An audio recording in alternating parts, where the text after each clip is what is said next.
혹시 이런 생각 해보신 적 있으신가요? 나이만 먹고 즐거움은 점점 사라진다.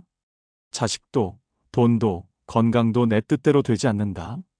이런 불안이 마음을 짓누를 때 어떤 분은 이렇게 후회하며 눈을 감으셨습니다. 내가 왜 그렇게 악착같이 돈만 모았을까? 정작 내 인생은 살아보지도 못했네. 하지만 또 다른 분은 같은 나이에 같은 상황에서도 환하게 웃으며 이렇게 말씀하셨습니다. 참 재미있게 살았어? 이제는 떠날 준비도 즐겁네. 똑같이 나이 들었는데 왜 이렇게 다른 걸까요? 오늘은 바로 그 비밀을 이야기하려 합니다. 나이 들며 멋지게, 행복하게 살기 위해 필요한 6가지. 돈, 자식, 건강을 바라보는 마음가짐을 바꾸는 순간, 우리의 인생은 완전히 달라집니다. 본격적인 이야기로 들어가기 전에 좋아요와 댓글로 함께 지혜를 나눠주시면 큰 힘이 됩니다. 알림 설정을 해두시면 앞으로도 더 빠르게 새로운 이야기를 만나실 수 있습니다. 나이 들수록 더 빛나는 삶의 비밀을 지금부터 하나씩 풀어보겠습니다. 첫 번째는 마음가짐의 전환입니다. 나이 들며 멋지게 살아가기 위해 무엇보다 먼저 필요한 것은 행복은 스스로 선택하는 것이라는 인식입니다. 67세 김명희님은 은퇴 후 한동안 방향을 잃은 듯한 시간을 보냈습니다. 젊었을 때는 매일 출근하고 가족을 챙기느라 하루하루가 전쟁 같았는데 이제는 아침에 일어나도 할 일이 뚜렷하지 않았습니다. 바쁜 일상에 묻혀 살다가 갑자기 여유가 찾아오니 마음이 텅 빈 듯 공허함이 몰려왔던 겁니다. 무엇보다 주변에서 나이 들면 외로워진다. 노후는 허전하고 쓸쓸하다라는 이야기를 들을 때마다 불안이 더 커졌습니다. 명희님은 거울을 볼 때마다 눈가의 주름이 더 깊어진 것 같아 한숨이 절로 나왔습니다. 세월이 흘렀다는 사실을 받아들이고 싶지 않았습니다. 친구들과의 모임에 나가도 이야깃거리는 온통 자식, 자랑과 비교였습니다. 누구네 아들은 대기업에 다니고 누구네 딸은 손주를 낳았다는데 정작 자신의 자식들은 바쁘다는 핑계로 연락도 뜸했습니다. 그럴 때마다 내 인생이 초라한 건 아닐까 하는 생각이 들며 괜히 마음이 작아졌습니다.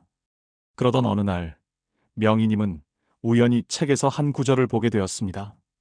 행복은 주어지는 것이 아니라 선택하는 것이다. 그 문장을 읽는 순간 마음속에 작은 울림이 생겼습니다. 지금까지는 나이 드는 것을 피할 수 없는 운명처럼 여기고 두려워했지만 사실은 내 태도와 시선이 문제였던 겁니다. 그날 이후 명희님은 작은 실천을 시작했습니다. 매일 아침 일기 첫 줄에 행복은 선택이다라는 문장을 써내려간 것입니다. 이 사소한 습관은 놀라운 변화를 가져왔습니다. 버스에서 자리를 양보받았을 때 예전에는 늙어서 대접받는구나라며 씁쓸하게 느꼈지만 이제는 나도 존중받는 나이에 도달했구나라는 긍정적인 생각이 먼저 들었습니다. 거울 속 주름도 달리 보였습니다. 한숨의 이유가 아니라 수십 년 동안 열심히 살아온 증거이고 웃음이 새겨진 흔적이라고 받아들일 수 있었습니다. 명희님은 또한 나이를 받아들이는 태도에서 유머를 발견했습니다. 모임에서 나이 이야기가 나오면 일부러 저는 세월과 함께 빈티지로 가고 있어요 라고 말하며 웃음을 던졌습니다. 주변도 함께 웃었고 스스로도 마음이 가벼워졌습니다. 나이 들물 부끄러워하거나 숨기는 것이 아니라 당당히 드러내고 농담처럼 풀어내자 오히려 분위기가 좋아졌습니다. 무엇보다 중요한 변화는 비교에서 벗어난 것이었습니다. 예전에는 친구의 자식과 내 자식을 비교하며 마음이 상했지만 이제는 그저 저 집은 저 집, 우리 집은 우리 집이라며 인정했습니다. 행복은 남과의 비교에서 오지 않는다는 단순한 진리를 깨닫게 된 겁니다. 그때부터는 모임에서 남들의 이야기에 위축되지 않고 오히려 나는 요즘 매일 산책을 하면서 작은 꽃들을 보는 게 제일 큰 행복이에요라며 자신의 기쁨을 자연스럽게 이야기할 수 있었습니다. 명희님은 새로운 생활 습관도 만들었습니다. 매일 저녁 하루를 돌아보며 오늘 가장 행복했던 순간을 기록하는 것이었습니다. 어떤 날은 동네 카페에서 마신 따뜻한 라떼가 떠오르기도 했고 어떤 날은 텔레비전에서 본 드라마 한 장면이 재미있었다는 사소한 기록이 적히기도 했습니다. 하지만 그 작은 기록들이 쌓이자 삶이 더 풍요롭게 느껴졌습니다. 내 인생도 충분히 재미있고 소중하다는 확신이 들었기 때문입니다. 물론 명희님도 여전히 두려움이 있었습니다. 건강이 나빠지면 어쩌나 경제적으로 불안해지면 어떻게 버틸까 하는 걱정은 여전했습니다. 그러나 마음가짐을 바꾸자 이런 두려움도 다르게 다가왔습니다. 모든 것을 완벽히 통제할 수는 없지만 오늘 내가 기분 좋게 살 수는 있다라는 믿음이 생겼습니다. 불확실한 내일을 걱정하는 대신 지금 눈앞의 즐거움과 편안함을 선택하는 연습을 한 것입니다. 명희님은 이제 사람들에게 이렇게 말하곤 합니다. 나이 든다는 건 잃는 게 아니라 다른 방식으로 얻는 거예요. 젊을 때는 앞만 보고 달리느라 보지 못한 것들을 이제야 천천히 바라볼 수 있잖아요. 실제로 그는 매일 저녁집 근처 공원을 산책하며 하늘을 올려다보는 습관을 들였습니다. 별빛을 바라보며 오늘도 잘 살았다고 스스로 다독이는 시간이 그의 하루를 단단하게 지탱해주고 있습니다. 결국 나이 들며 멋지게 살아가기 위해 첫 번째로 필요한 건 마음의 전환입니다. 나이 듦을 두려움으로 받아들이느냐 아니면 자유와 여유의 기회로 받아들이느냐에 따라 인생 후반전은 완전히 달라집니다. 행복은 저 멀리서 오는 게 아니라 지금 이 순간 내가 어떻게 받아들이고 선택하느냐에 달려있다는 사실. 김명희님의 변화는 우리 모두에게 그 출발점이 마음가짐임을 보여줍니다. 다음으로는 인간관계를 어떻게 새롭게 정리해야 하는지 더 중요한 이야기를 이어가겠습니다. 두 번째는 인간관계를 다시 정리하는 일입니다. 나이 들수록 누구와 함께 하느냐가 삶의 무게를 결정짓습니다. 젊을 때는 필요 때문에 얽히는 관계가 많지만 나이가 들면 오히려 불필요한 관계를 끌어안는 것이 더 큰 짐이 됩니다. 72세 박상호님은 평생을 함께한 친구와의 관계로 오랫동안 마음고생을 했습니다. 고등학교 시절부터 40년 넘게 이어온 단짝이었기에 끊어낼 수 없다고 생각했지만 세월이 흐르며 그 관계는 점점 무겁고 불편한 짐이 되어 갔습니다. 만나면 늘 이어지는 건 자식과 손주 자랑이었습니다. 우리 아들은 이번에 승진해서 외제차를 바꿔줬다. 딸이 집을 사줬다 같은 말이 반복됐습니다. 상호님은 묵묵히 들어주다가도 마음 한구석이 씁쓸했습니다. 정작 자신의 자식들은 그저 안부 전화만 드문드문할 뿐 큰 도움을 받지 못했기 때문입니다. 그러던 어느 날 친구가 술자리에서 이렇게 말했습니다. 넌 애들한테 너무 헐렁하게 해줬어. 나처럼 엄하게 잡았어야지. 그래서 지금 네가 이렇게 된 거야. 순간 상호님은 가슴이 철렁 내려앉았습니다. 위로받고 싶었던 자리에서 되레 상처만 받은 것이었습니다. 그날 밤 그는 뒤척이며 생각했습니다. 40년 지기 친구라지만 이 관계가 나를 더 작아지게 하고 있구나. 결정적인 일은 이후에 찾아왔습니다. 친구가 어느 날 돈을 빌려달라고 부탁한 겁니다. 상호님은 이미 다른 지인에게 돈을 빌려주었다가 돌려받지 못한 경험이 있어 정중히 거절했습니다. 그런데 돌아온 말은 몇십 년 친구 사이에 그것도 못해주냐? 네가 그렇게 각박할 줄 몰랐다는 비난이었습니다. 상호님은 그제야 알았습니다. 자신을 이해하고 아껴주는 관계가 아니라 이용할 때만 다가오는 관계였다는 사실을요. 게다가 며칠 뒤 본인이 자식들에게 서운하다고 털어놓은 이야기가 다른 사람들의 입에 오르내린다는 소식을 들었을 때는 충격이 더 컸습니다. 믿었던 친구가 뒷담화의 근원이었으니 말입니다. 그 후에도 작은 부탁들은 이어졌습니다. 시장에 같이 가자, 모임에 차를 태워달라, 회비를 먼저 내달라. 처음에는 들어주었지만 점점 그것이 당연시되는 분위기에 마음이 지쳐갔습니다. 결국 박상호님은 큰 결심을 했습니다. 이 관계는 더 이상 나를 행복하게 하지 않는다. 그렇게 그는 40년 인연을 정리했습니다. 처음에는 허전함이 컸습니다. 오랜 습관처럼 함께하던 사람이 사라지니 공백이 느껴졌습니다. 그러나 시간이 지날수록 그 허전함은 오히려 홀가분함으로 변했습니다. 불필요한 관계에 매달릴 필요가 없다는 걸 알게 된 것이죠. 그 이후 상호님은 동네 서예 모임에 가입했습니다.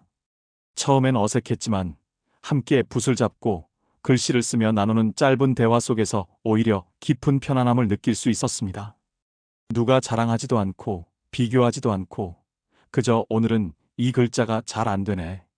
이 먹빛이 참 고와요. 같은 소소한 대화를 나누는 것만으로도 마음이 따뜻해졌습니다. 새로운 관계는 그렇게 찾아왔습니다.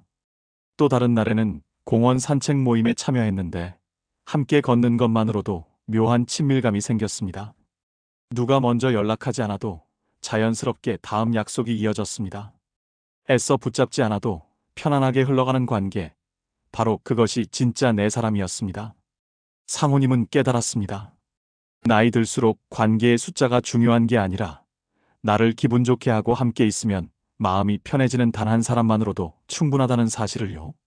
심리학에서도 말합니다. 노년기의 행복은 사회적 연결의 질에 달려 있다고요.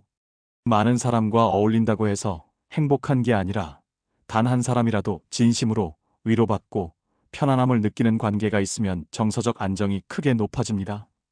외로움이 건강을 해치는 정도는 흡연과 맞먹는다고 하니 관계를 다시 세우는 것은 단순한 감정 문제가 아니라 건강과 직결된 문제이기도 합니다. 이제 상호님은 더 이상 오래된 인연이라는 말에 얽매이지 않습니다. 오래됐다고 해서 반드시 소중한 것은 아니며 진짜 인연은 시간을 들이지 않아도 자연스럽게 곁에 남아있다는 걸 알게 된 겁니다. 그는 말합니다. 나는 이제 편안한 사람만 남기고 싶습니다. 만나고 나면 지치고 후회되는 관계는 과감히 정리할 겁니다. 나이가 들수록 인간관계는 줄어들 수밖에 없습니다. 그러나 줄어드는 것이 문제가 아니라 불필요한 관계에 얽매이지 않는 것이 오히려 자유를 줍니다. 애쓰지 않아도 이어지는 인연, 곁에 있으면 마음이 편안해지는 사람. 그것이 바로 노년의 진짜 보물 같은 관계입니다. 다음으로는 많은 분들이 가장 힘들어하는 주제인 자식으로부터의 정서적 독립에 대해 이야기해 보겠습니다. 이 부분이야말로 노년의 마음을 가볍게 해주는 가장 중요한 열쇠가 될 것입니다. 세 번째는 자식으로부터의 정서적 독립입니다. 노년의 마음을 무겁게 하는 가장 큰 이유 중 하나가 바로 자식 문제입니다. 부모로서 평생 쏟아부은 정성과 사랑이 있기에 자식이 힘들어하는 모습을 보면 끝까지 도와야 한다는 책임감이 앞섭니다. 그러나 자식의 삶과 부모의 삶은 분리되어야 하며 그렇지 않으면 부모도 자식도 함께 불행해집니다. 69세 이정수님은 세 자녀를 키우며 오로지 가족에게 헌신해왔습니다. 남편과 함께 장사를 하며 번 돈은 대부분 아이들의 학비와 생활비로 쓰였고 결혼 자금과 집 장만까지도 마련해 주었습니다. 정수님은 늘 내가 고생해도 아이들이 잘 되면 그걸로 만족이다라고 말했죠. 하지만 막상 자식들이 성인이 되고 각자 가정을 꾸렸을 때 정수님의 삶은 오히려 더 힘들어졌습니다. 첫째 아들은 사업의 실패의 빚더미에 앉았고 둘째 딸은 이혼 후 아이 둘을 데리고 친정으로 돌아왔으며 막내는 안정적인 직업을 찾지 못해 전전긍긍했습니다. 결국 세 자식 모두가 정수님에게 기대며 도움을 청하는 상황이 된 것입니다. 처음에는 부모니까 당연히 도와야지라는 마음으로 지갑을 열었지만 시간이 지날수록 본인의 노후 자금이 바닥나기 시작했습니다. 하루는 은행 통장을 들여다보다가 충격을 받았습니다. 자신을 위해 모아둔 돈은 거의 없고 모두 자식들을 위해 흘러나가 버린 것이었습니다. 순간 내 인생은 어디 있나라는 허무함이 몰려왔습니다. 결정적인 계기는 첫째 아들이 또다시 돈을 부탁해왔을 때였습니다. 이미 몇 차례 도움을 주었지만 상황은 나아지지 않았습니다. 이정수님은 결국 상담을 받게 되었는데 그곳에서 들은 한마디가 인생을 바꾸는 계기가 되었습니다. 부모와 자식은 결국 다른 인생을 살아갑니다. 성인이 된 자식의 문제를 부모가 대신 짊어질 필요는 없습니다. 그 말을 듣는 순간 눈물이 왈칵 쏟아졌습니다. 지금까지 자신이 자식에게 매달리듯 살았다는 사실을 깨달았기 때문입니다. 그 후 정수님은 결심했습니다. 자식 문제에 무조건 개입하지 않고 적당히 거리를 두겠다고 말입니다. 실제로 둘째 딸이 양육비와 생활비 문제로 힘들어할 때 예전 같으면 무조건 도와줬을 겁니다. 하지만 이번에는 정부의 지원 제도와 복지 서비스를 활용해 보라고 권했습니다. 처음에는 미안하다는 눈빛을 보였지만 시간이 지나자 딸은 스스로 아르바이트를 구해 생활을 꾸려가기 시작했습니다. 첫째 아들도 더 이상 쉽게 돈을 기대할 수 없다는 걸 깨닫고 작은 일거리부터 다시 시작했습니다. 이 과정에서 정수님은 중요한 깨달음을 얻었습니다. 부모가 자식에게서 정서적으로 독립할 때 오히려 자식도 자립할 힘을 얻게 된다는 사실입니다. 부모가 끝까지 해결해 주려는 태도는 자식의 성장까지 막는 벽이 된다는 걸 알게 된 겁니다. 무엇보다도 정수님 자신이 달라졌습니다. 예전에는 하루하루가 자식 문제로 가득 차 있었지만 이제는 스스로의 삶을 위해 시간을 씁니다. 그림을 배우고 싶었던 꿈을 실행에 옮겨 동네 문화센터 수업에 등록했고 새로운 사람들과 어울리며 오랜만에 활기를 되찾았습니다. 나는 이제 내 인생을 살겠다라는 선언은 단순한 말이 아니라 삶을 변화시키는 힘이 되었습니다. 주변 사람들은 처음엔 정수님을 보고 그래도 부모인데 너무 차갑지 않냐고 말하기도 했습니다. 그러나 시간이 지나면서 자식들도 달라지고 무엇보다 정수님의 얼굴에 웃음이 돌아오는 걸 보며 다들 생각이 바뀌었습니다. 자식에게 물려줄 가장 큰 유산은 돈이나 집이 아니라 부모가 자기 삶을 행복하게 사는 모습이라는 사실을 보여준 것이지요. 정수님은 이제 말합니다. 내가 자식 문제에 휘둘리지 않으니 마음이 훨씬 가볍습니다. 부모로서 해줄 만큼 했으니 이제는 나도 나답게 살아야지요. 그게 결국 아이들을 위한 길이기도 합니다. 나이가 들수록 부모와 자식의 관계는 새로운 정의가 필요합니다. 부모가 자식의 삶까지 떠안는 순간 부모도 자식도 힘들어집니다. 정서적 독립은 차가움이 아니라 건강한 거리를 의미합니다. 그 거리를 둘 때 부모는 자유를 얻고 자식은 책임감을 배우게 됩니다. 다음으로는 삶의 토대를 지켜주는 중요한 부분인 경제적 안정에 대해 살펴보겠습니다.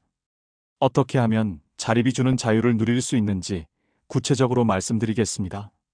네 번째는 경제적 안정입니다. 노년에 들어서면 돈의 많고 적음보다 중요한 것은 내 삶을 스스로 책임질 수 있는가입니다. 누군가의 눈치를 보며 살아야 한다면 건강도 즐거움도 모두 빛을 잃게 되지요. 경제적 안정은 단순히 통장의 숫자가 아니라 나답게 살 수 있는 자유를 의미합니다. 74세 최경수님은 퇴직 직후 한동안 불안에 시달렸습니다. 정년을 맞으며 매달 꼬박꼬박 들어오던 월급이 끊기자 모든 지출이 부담스럽게 느껴졌습니다. 작은 지출에도 혹시 자식들에게 손 벌려야 하는 건 아닐까 하는 걱정이 따라붙었습니다. 그는 그 불안을 줄이기 위해 작은 실천부터 시작했습니다. 우선 한 달간 모든 지출을 꼼꼼히 기록했습니다. 그 결과 자신도 몰랐던 불필요한 소비가 드러났습니다. 자동 결제되는 스트리밍 서비스, 쓰지도 않는 보험료, 그리고 과하게 비싼 취미 강습비까지 하나하나 정리해보니 생활비가 훨씬 가벼워졌습니다. 그 다음은 집안을 정리하는 일이었습니다. 창고에 쌓여있던 책과 주방용품, 작은 가구들을 중고 거래로 내놓았습니다. 생각보다 많은 사람들이 찾아와 물건을 사갔고 그 과정에서 작은 수익도 생겼습니다. 단순히 돈의 문제가 아니라 필요 없는 짐을 덜어내면서 마음도 한결 가벼워졌습니다. 최경수님은 글쓰기를 좋아했습니다. 그래서 블로그를 개설해 매일 일기를 올리듯 글을 쓰기 시작했습니다. 뜻밖에도 방문자가 늘어나며 광고 수익이 생겼습니다. 큰 돈은 아니었지만 내 힘으로 번 돈이라는 사실이 주는 자존감은 컸습니다. 주변 친구들은 뜨개질, 수공예, 수제 간식 만들기 등 각자 손재주를 살려 부수입을 올리기도 했습니다. 중요한 건 돈의 액수가 아니라 스스로 책임질 수 있다는 감각이었습니다. 그것만으로도 자존감과 자유가 커졌습니다. 연금과 투자 관리도 빼놓을 수 없었습니다. 최경수님은 국민연금 수령액을 확인하고 부족한 부분을 보완하기 위해 퇴직연금과 개인연금을 점검했습니다. 무리한 주식 투자가 아니라 안정적인 적금과 정부 지원 연금저축 상품을 활용했습니다. 때로는 작은 금융 세미나에도 참여해 정보도 얻었습니다. 연금을 꼼꼼히 챙기고 나니 앞으로 최소한의 생활은 유지할 수 있다는 확신이 생겼습니다. 불안은 줄고 마음은 더 편안해졌습니다. 그러나 경제적 안정이 단순히 아끼고 벌자라는 의미만은 아닙니다. 돈은 쓸 때 가치가 있다는 사실을 최경수님은 뒤늦게 깨달았습니다. 은퇴 후 그는 오랫동안 미뤄왔던 여행을 떠났습니다. 젊을 땐 아끼느라 못 갔던 제주도 올레길을 걸으며 돈을 쓰지 않고 쌓아두기만 했다면 이런 추억은 생기지 않았을 것이라는 생각이 들었습니다. 여행의 순간들이 통장 잔고보다 훨씬 오래 마음에 남는다는 걸 알게 된 것입니다. 돈을 쓰는 지혜는 곧 행복을 관리하는 방법입니다. 값비싼 소비가 아니더라도 분위기 좋은 식당에서 가족과 식사를 하고 좋은 옷 한 벌을 장만하고 오래 하고 싶었던 취미에 과감히 투자하는 것. 이런 작은 지출이 삶의 만족도를 크게 바꿔줍니다. 남겨둔 재산이 많을수록 자식들 사이에 갈등이 생기기도 합니다. 반대로 스스로를 위해 알차게 쓴 사람은 삶을 풍요롭게 마무리하고 자식에게도 좋은 기억만 남길 수 있습니다. 최경수님은 이제 말합니다. 나는 내가 벌어들인 돈으로 나를 위해 살 겁니다. 아껴둔 돈이 아니라 써서 남긴 추억이 진짜 자산이에요. 그는 매달 일정 금액을 나만의 기쁨 통장으로 따로 빼서 여행이나 취미에 씁니다. 자식에게 부담 주지 않고 스스로 자립하며 때로는 즐겁게 쓰는 것. 이것이 진짜 경제적 안정이자 자유였습니다. 경제적 안정은 결코 거창한 부자가 되는 걸 뜻하지 않습니다. 불필요한 지출을 줄이고 소소하게 수익을 만들며 연금을 점검하고 필요한 곳에 아낌없이 쓰는 지혜를 갖추는 것입니다. 이렇게 자립을 이루면 자식 눈치를 보지 않고 누구에게도 기대지 않는 당당한 노후를 살 수 있습니다. 다음으로는 경제만큼이나 중요한 또 다른 토대, 바로 건강관리에 대해 이야기해 보겠습니다. 몸은 나이 들수록 곧 재산이 되며 삶의 질을 좌우하는 결정적 요소가 됩니다. 다섯 번째는 건강관리입니다. 나이가 들수록 무엇보다 소중한 자산은 돈도 명예도 아닌 몸 그 자체입니다. 몸이 버텨주지 않으면 아무리 여유가 있어도 즐길 수 없고 반대로 몸이 건강하면 작은 일에도 행복을 느낄 수 있습니다. 그래서 노년의 삶에서 건강은 곧 재산이자 행복의 바탕이 됩니다. 70세 김은자님은 은퇴 후 큰 병원에서 받은 건강검진에서 고혈압 진단을 받았습니다. 의사는 당장 약을 복용해야 한다고 했고 은자님은 불안한 마음에 여러 병원을 다니며 약을 한 움큼씩 받아오기 시작했습니다. 하루에만 10알 넘는 약을 챙겨 먹다 보니 몸이 더 무겁고 머리까지 멍해졌습니다. 건강을 지키려고 시작한 약이 오히려 나를 망치는 게 아닐까 하는 두려움이 생기던 차에 지인의 권유로 생활 습관을 바꿔보기로 결심했습니다. 첫 번째 변화는 걷기였습니다. 은자님은 매일 저녁 30분씩 동네 공원을 걸었습니다. 처음엔 숨이 차고 무릎이 뻐근했지만 일주일이 지나자 몸이 한결 가벼워졌습니다. 공원 벤치에 앉아 꽃나무를 바라보며 쉬는 시간은 그 자체로 작은 힐링이었습니다. 걷기가 습관이 되면서 혈압도 조금씩 내려갔고 무엇보다도 삶의 리듬이 생겼습니다. 두 번째 변화는 식습관이었습니다. 예전에는 라면으로 끼니를 때우거나 기름진 음식을 즐겼는데 이제는 신선한 채소와 단백질을 챙기기 시작했습니다. 제철 과일을 먹고 삼겹살 대신 생선을 굽고 하얀 쌀밥 대신 잡곡밥을 지어 먹었습니다. 간식으로는 견과류와 삶은 달걀을 준비해 두었죠. 이렇게 먹고 나니 소화가 잘 되고 몸이 덜 붓는 걸 느낄 수 있었습니다. 세 번째 변화는 수분과 수면이었습니다. 은자님은 예전에는 물을 잘 안 마셨습니다. 하지만 나이 들수록 수분 부족이 곧 피로와 인지력 저하로 이어진다는 이야기를 듣고 하루에 2리터씩 물을 마시기 시작했습니다. 그리고 밤에는 늦게까지 TV를 보던 습관을 바꿔 취침 2시간 전에는 스크린을 끄고 잔잔한 음악을 틀었습니다. 처음엔 뒤척였지만 점차 깊은 잠에 빠질 수 있었고 아침에 눈을 떴을 때 머리가 맑아지는 걸 느꼈습니다. 의학적으로도 깊은 수면은 세포 회복과 뇌 건강, 면역력에 결정적인 역할을 합니다. 은자님은 이 사실을 몸으로 체험한 셈이었습니다. 네 번째 변화는 근력 운동이었습니다. 친구들과 함께 복지관에서 진행하는 가벼운 근력 수업에 참여했는데 물통을 아령 삼아 팔 운동을 하고 의자에 앉았다 일어나는 동작을 반복하는 정도였습니다. 그러나 몇 달 후 계단을 오를 때 숨이 덜 차고 장바구니를 들 때도 전보다 훨씬 수월해졌습니다.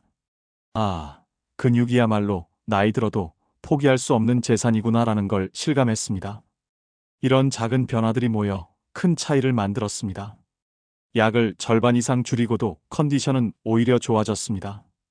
약은 병이 심할 때 필요한 것이지 평소엔 내 몸이 스스로 회복할 수 있도록 도와야 한다라는 새로운 깨달음을 얻은 겁니다. 이제 은자님은 말합니다. 건강은 완벽하게 무병하는 상태가 아니에요. 병이 있어도 일상에 큰 불편 없이 잘 살아갈 수 있으면 그게 진짜 건강이죠. 은자님의 이야기는 많은 걸 시사합니다. 건강을 지키는 비결은 거창한 게 아닙니다. 매일의 생활 습관, 그리고 몸과 병을 함께 받아들이는 지혜에 있습니다. 노년의 건강은 운동, 영양, 수분, 수면, 마음가짐 이 5가지 축이 균형을 이룰 때 비로소 지켜질 수 있습니다. 완벽하게 고치려고 집착하기보다는 지금의 몸 상태에 맞게 관리하고 조율하는 태도가 더 중요합니다. 나이 들어서 건강은 삶의 질을 좌우하는 가장 큰 힘입니다. 몸이 버텨주면 경제적 자립도, 인간관계도, 마음의 풍요도 모두 의미를 갖습니다. 그래서 건강을 돌보는 일은 단순한 자기관리가 아니라 남은 인생을 자유롭게 살기 위한 최소한의 조건입니다. 이제 마지막으로 노년의 삶을 풍요롭게 만드는 또 하나의 요소, 바로 마음을 채우는 무언가에 대해 이야기해 보겠습니다. 이것이 있어야 비로소 인생의 균형이 완성됩니다. 6번째는 마음을 채울 무언가입니다. 경제적 안정과 건강이 노년의 토대를 만든다면 그 위에 삶을 풍요롭게 채우는 건 결국 마음입니다. 하고 싶은 일, 몰입할 수 있는 취미, 새로운 배움과 나눔의 시간이 없다면 노년의 하루는 길고 공허하게만 느껴질 수 있습니다. 68세 한지윤님은 남편과 사별한 뒤 깊은 허무감에 빠졌습니다. 자식들은 각자 가정을 꾸려 바쁘게 살고 있었고 홀로 남은 집은 너무 조용했습니다. 경제적으로 크게 어렵지 않았고 건강도 괜찮았지만 마음속 허전함은 메울 수가 없었습니다. 돈도 있고 몸도 움직이는데 도대체 왜 이렇게 공허할까? 매일 같은 질문을 스스로에게 던졌습니다. 그러던 어느 날 도서관 게시판에서 캘리그라피 강좌 모집 안내문을 보게 되었습니다. 지훈님은 망설이다가 용기를 내어 수업에 참여했습니다. 붓끝에서 피어나는 글자 하나하나에 집중하다 보니 오랫동안 느끼지 못했던 몰입의 기쁨이 밀려왔습니다. 오늘은 내 글씨가 참 따뜻하네요 라는 강사의 말에 괜히 눈물이 핑 돌기도 했습니다. 누군가의 평가가 아닌 그저 순간을 즐기는 경험이 지훈님에게 큰 치유가 되었습니다. 그 후 지훈님은 취미의 세계를 넓혀갔습니다.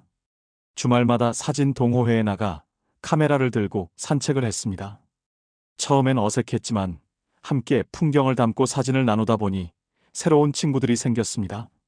어느 날은 산책 모임에서 저는 꽃을 찍을 때마다 위로를 받아요라는 한 동료의 말에 크게 공감하며 서로의 사진을 보며 웃음을 나누기도 했습니다. 취미는 단순한 여가가 아니라 사람과 사람을 잇는 달이었습니다. 또한 지훈님은 봉사활동에도 참여했습니다.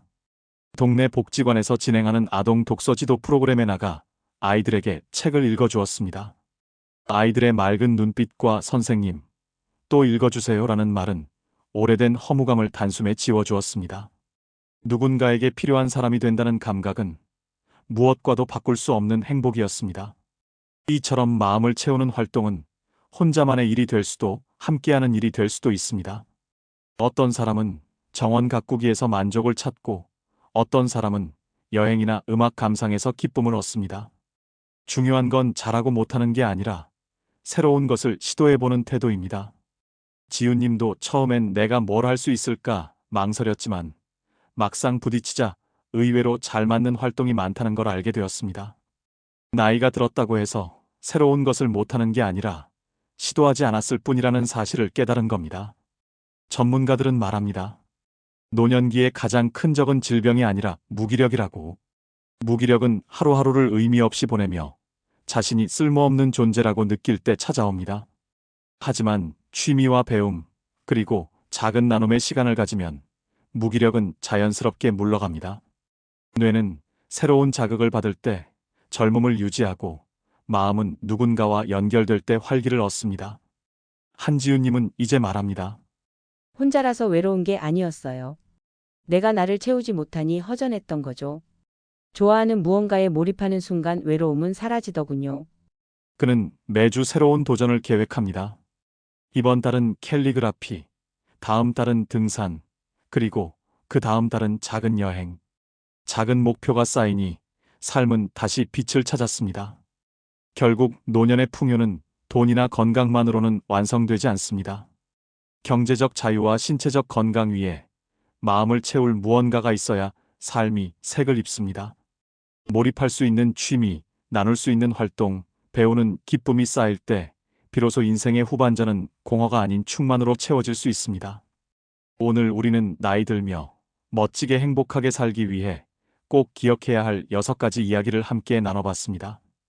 마음을 전환하는 것에서 시작해 관계를 정리하고 자식과 건강한 거리를 두며 경제적 자립을 다지고 몸을 돌보고 마지막으로 마음을 채우는 무언가를 찾는 것까지, 결국 이 모든 여정은 남에게 보이기 위한 삶이 아니라 나 자신을 위한 삶을 선택하는 길이었습니다. 혹시 이 영상이 도움이 되었다면 혼자만 간직하지 마시고 주변의 가족과 지인분들께도 꼭 공유해 주세요. 누군가의 인생 후반전을 환하게 밝혀주는 작은 등불이 될 수 있습니다. 그리고 좋아요와 댓글로 여러분의 생각을 나눠주신다면 저희에게도 큰 힘이 되고 더 깊은 지혜를 함께 나눠갈 수 있습니다. 나이 들면 피할 수 없는 현실이지만 그 속에서 어떻게 살 것인가는 우리의 선택입니다. 오늘 하루를 어떻게 바라보느냐가 남은 인생 전체를 바꾸는 힘이 됩니다. 마지막으로 이 한마디를 전하고 싶습니다. 나이가 쌓이는 것이 아니라 지혜가 쌓이는 것입니다. 지혜를 가진 삶은 어떤 순간에도 빛을 잃지 않습니다.